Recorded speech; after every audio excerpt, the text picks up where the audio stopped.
Olá pessoal, sejam bem-vindos a mais uma aula de matemática. Hoje nós falaremos sobre gráficos de funções, mas com foco na leitura e interpretação desses gráficos. Vamos acompanhar aqui no quadro a explicação. Os gráficos de funções, eles são construídos no plano cartesiano, que é um plano que vocês já sabem ter dois eixos, um eixo na horizontal e um eixo na vertical. Esse eixo na horizontal, o eixo x, ele é chamado de eixo das abscissas, enquanto esse eixo vertical é chamado de eixo das ordenadas, o eixo y. Desse modo, qualquer ponto no plano cartesiano ele é identificado através de duas coordenadas. A primeira coordenada é a coordenada x e a segunda é a coordenada y. E esse par ordenado é o par que nos dá as coordenadas de um ponto no plano cartesiano. É muito importante que a gente obedeça essa ordem para o x e y. Não pode haver uma troca, mesmo porque poderia haver uma confusão de qual ponto você está se referindo. Né? O que eu quero dizer no exemplo prático? O ponto de coordenadas 3 e 5 ele não é o mesmo 5 e 3. É sempre importante a gente obedecer à ordem, porque é um par ordenado.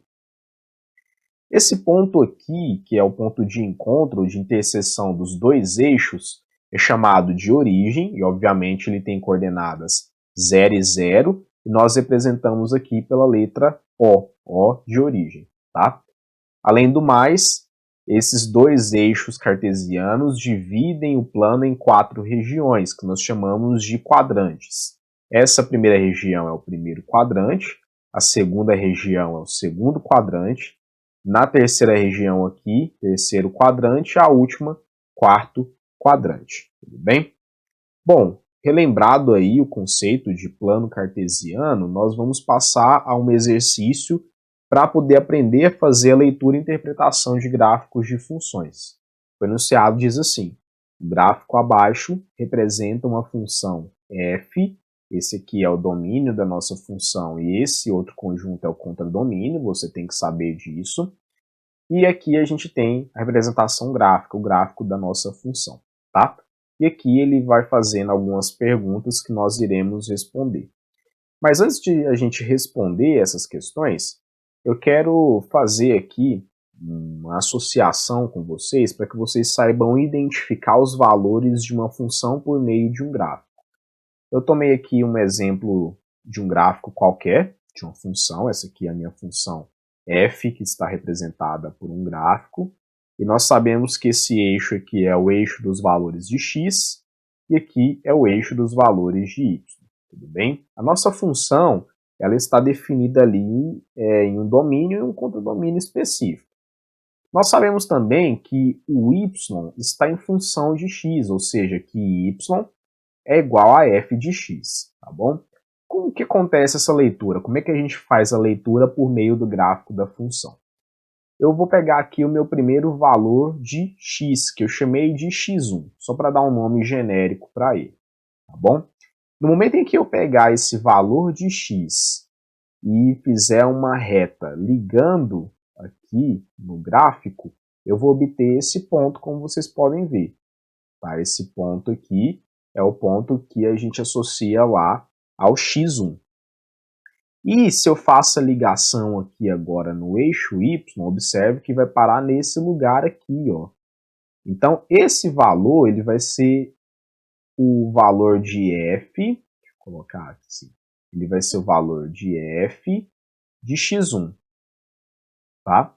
Esse aqui é o valor de f de x1. Vou escrever só um pouquinho mais para baixo para ficar mais visível. Esse aqui, ó, é o valor de f de x1, tá bom? Então aí eu tenho f de x1. Bom, agora passando para o x2, esse x2, se a gente fizer a conexão dele lá no gráfico, ó, eu levo lá no gráfico, marco meu pontinho e observo qual é o valor de y. Vamos jogar agora no eixo y. Se aqui é o meu x2, quando eu chego no eixo y, eu tenho o f de x2. Então tá aqui, f de x2. Que é o f de x2, tá? Isso funciona para os outros também, ó. Se eu quiser saber o f de x3, então a gente sempre joga no gráfico, Tá aqui o ponto de encontro. E depois a gente joga lá no eixo Y. Ó, vou jogar aqui no eixo Y. Esse valor que a gente descobrir aqui é justamente o f de x3. É assim que nós descobrimos o f de um determinado valor observando o gráfico de uma função. Voltando para a nossa função, ele está pedindo para que a gente calcule o f de menos 1, f de 0, f de menos 3 e o f de 3. Vamos começar então com o f de menos 1. O menos 1, ele está aqui, ó, entre o menos 2 e o 0. Tá? Vou marcar o menos 1 aqui. Então, esse valor aqui é o menos 1. Tá bom? Eu quero calcular o f de menos 1. Então, observa que eu disse que a gente tem que jogar lá no gráfico, encontrar o ponto e depois jogar no eixo y. E o valor correspondente que nós encontramos aqui foi o 4. Esse aqui é justamente o f de menos 1. Encontramos aí o que ele pediu para a gente. Então, a minha resposta é que o f de menos 1 ele vale 4. Tá bom? Vamos encontrar agora o f de 0. Vou apagar aqui para não sujar muito a nossa figura. Agora a gente vai encontrar o f de 0. Então, eu vou lá no eixo x e encontro o 0, está aqui. Levo lá na minha função, levei, marco o ponto e jogo no eixo y, mas no eixo y vai parar aqui em cima do 4 também, tá? Então, f de 0 é igual a 4. Vamos para o próximo? Agora eu quero encontrar o f de menos 3. A mesma dica, ó, a gente pega aqui menos 3, que é esse valor, nós vamos ligar lá na função, lá no gráfico, encontrar o ponto. Esse é o ponto. Depois você joga lá no eixo y. O eixo y parou aqui, no 3 sobre 2. Então, esse 3 sobre 2 é justamente o valor do f de menos 3. Assim, o f de menos 3 ele vale 3 sobre 2. E por último, a gente quer descobrir o f de 3. Muito fácil também, ó. Eu pego o x igual a 3, tá? Ligo lá no gráfico, mas vai parar aqui mesmo, em cima desse ponto, e depois a gente liga lá no eixo y. Se eu ligo aqui no eixo y, eu obtenho que a resposta correspondente é o 0. Então, a resposta aqui é 0. Passando-se para a letra B, ele pergunta para a gente qual é o domínio da função. Mas o domínio da função, de uma forma muito simples, ele já aparece aqui para a gente não precisa nem complicar.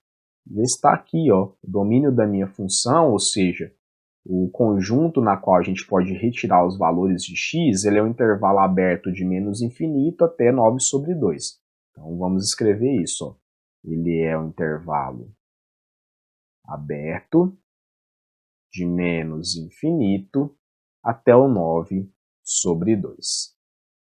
Bom, se o primeiro conjunto ele é o domínio, o segundo vai ser o contradomínio, tá? Aqui é aberto. Deixa eu só corrigir aqui o meu erro. Aqui é aberto. O meu segundo conjunto é justamente o contradomínio da função. Observe que o contradomínio aqui é o conjunto dos números reais. Logo, contradomínio é o próprio conjunto dos números reais, tá bom? Ele está pedindo também qual é o conjunto imagem. Vamos só relembrar o que é conjunto imagem?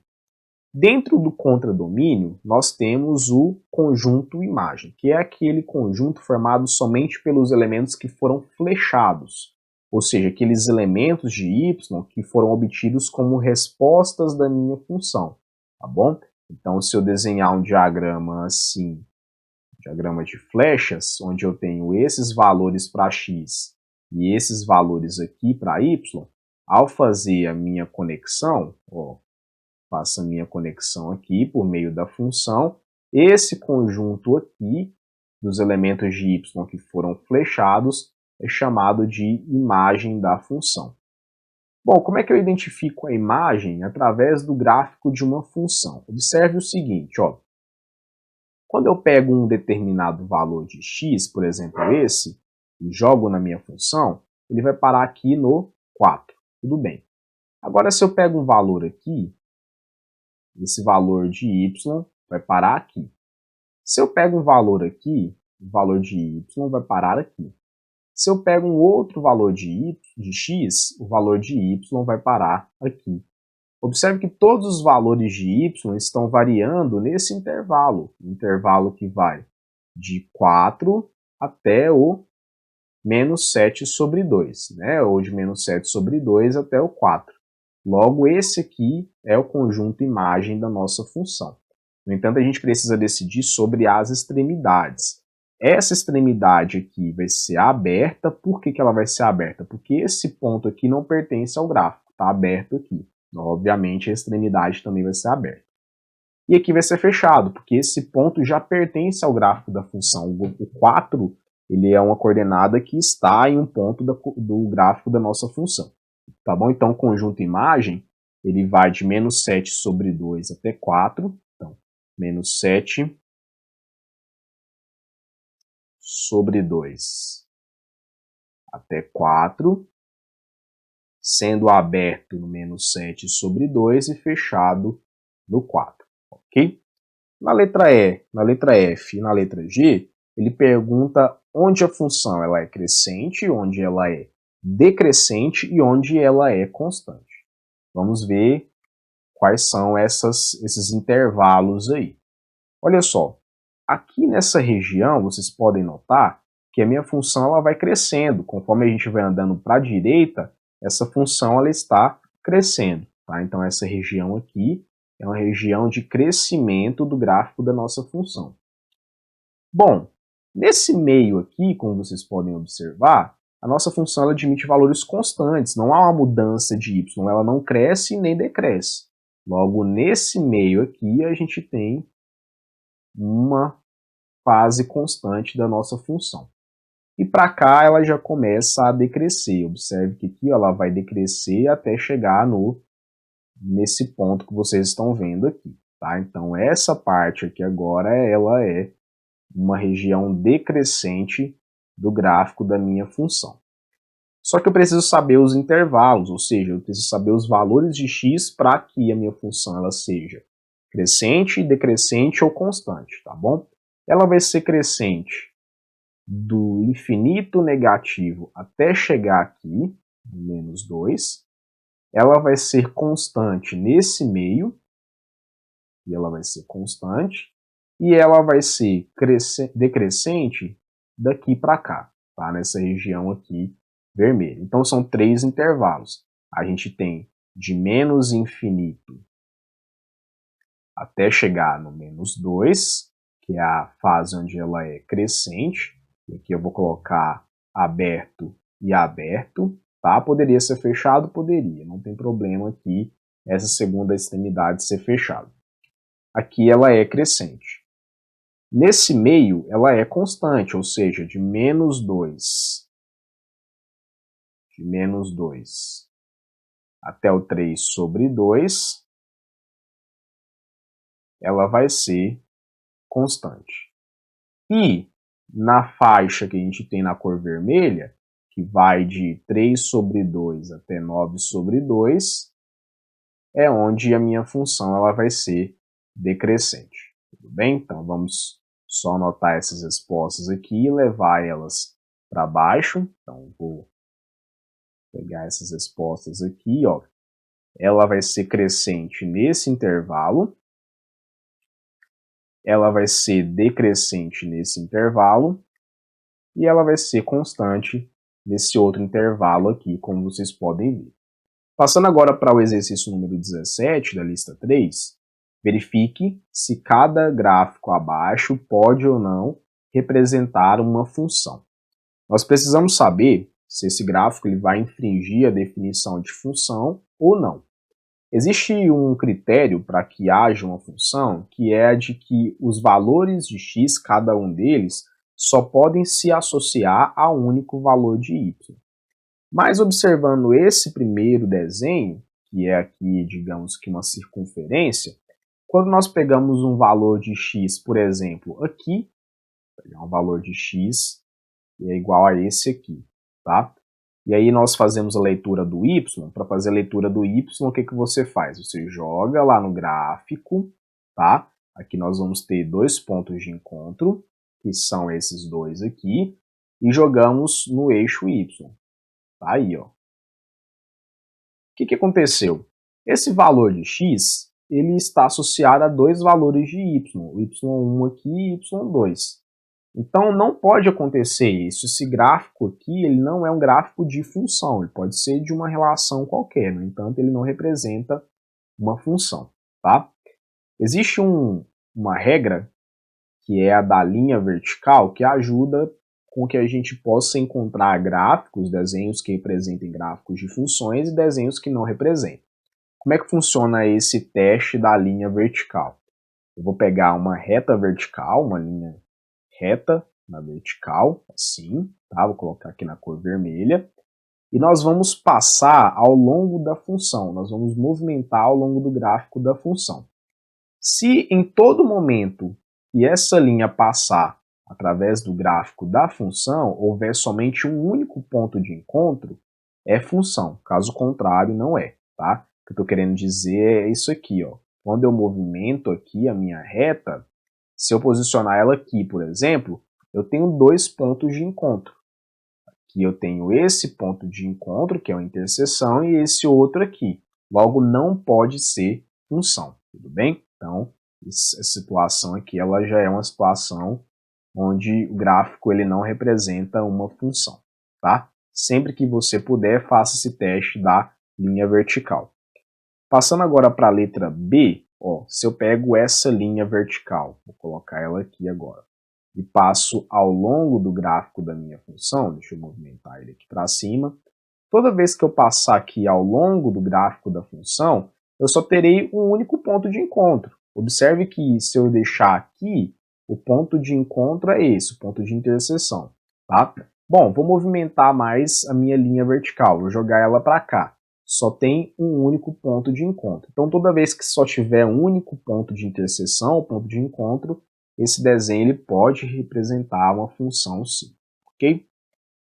Na letra C, observe que, vou pegar novamente essa linha aqui e vou passar ela, tá? Deixa eu deixar essa daqui aqui, vou colocar a outra então agora. E colocar ela aqui, né? Se a gente passa essa linha pelo gráfico da nossa função, ó, não quer dar certo, deixa eu desenhar uma outra linha aqui pra gente, na vertical, colocar aqui a cor vermelha. Se eu passo essa linha ao longo do gráfico que a gente tem e tiver um único ponto de encontro, é porque é gráfico de função, tá? Observe que só tem um único ponto de encontro. Em qualquer lugar que você posicionar, você pode posicionar aqui, por exemplo, que só tem esse ponto de encontro. Se você posicionar ele aqui, só tem esse ponto de encontro aqui. Então, esse terceiro representa o gráfico de uma função. Ele é um candidato a ser gráfico de uma função, tá bom?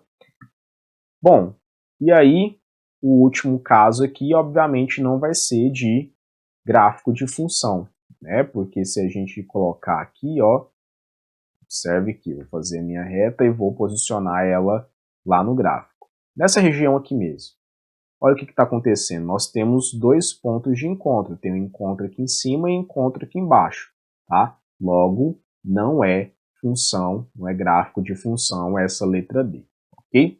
Espero que vocês tenham gostado da aula e até a próxima.